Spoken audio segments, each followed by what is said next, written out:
Mega parent teachers meeting అన్నది conduct చేసిన తర్వాత పాఠశాలల్లో ఎలాంటి ఫలితాలు వచ్చాయంటారు? అంటే గత సంవత్సరం మన అనుభవాలు చూస్తే గొప్ప మార్పు ఏంటంటే చాలామంది పూర్వ విద్యార్థులు గతంలో సందర్శన చేయడం జరిగింది. ఆల్మోస్ట్ 26,000 మంది పూర్వ విద్యార్థులు వారి వారి పాఠశాలలు వెతుక్కుంటా వెళ్ళి పాల్గొనడం జరిగింది. దాని ద్వారా స్థానికంగా పాఠశాలకు ఉన్నటువంటి అవసరాలేంటి, సమస్యలేంటి, ఇలాంటివన్నీ అర్థం చేసుకొని పెద్ద ఎత్తున వాళ్ళు మానిటరీ సపోర్ట్ కానీ లేదంటే ఇతరత్ర రీసోర్స్ సపోర్ట్ కానీ చేయడానికి పెద్ద ఎత్తున ముందుకొచ్చారు. అది ఒక ఆహ్వానించదగినటువంటి పరిణామం.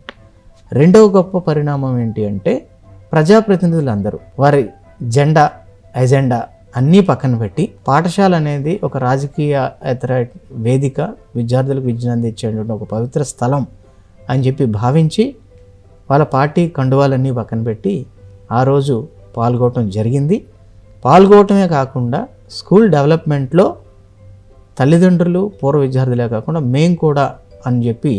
మేము సైతం అని చెప్పి ముందుకొచ్చారు. అది కూడా ఒక గొప్ప పరిణామంగా మనం భావిస్తున్నాం.